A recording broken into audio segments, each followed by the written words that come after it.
కుటుంబంలో కొన్ని బంధాలు స్నేహంలా ఉంటాయి. అలాంటిదే బావమరదలు బంధం. ఈరోజు అలాంటి ఒక చక్కని కథ వినండి.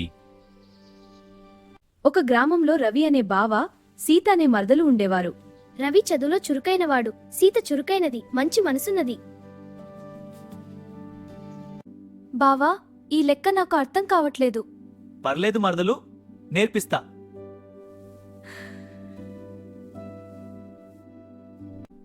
పరీక్షల సమయం దగ్గర పడుతుంది. సీత కాస్త భయపడుతుంది.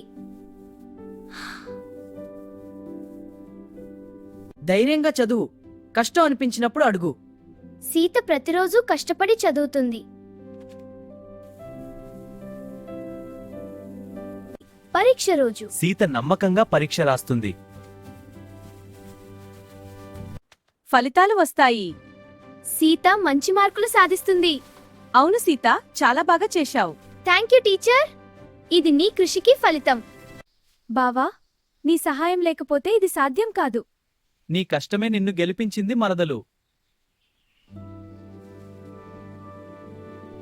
బంధాల్లో గౌరవం, సహాయం ఉంటే అదే నిజమైన సంపద. అవునా మమ్మా? మన కుటుంబం ఎంతో ధన్యం. ధన్యవాదాలమ్మా. ప్లీజ్ మై ఛానల్ లైక్ చేయండి, షేర్ చేయండి, సబ్స్క్రైబ్ చేయడం మర్చిపోకండి.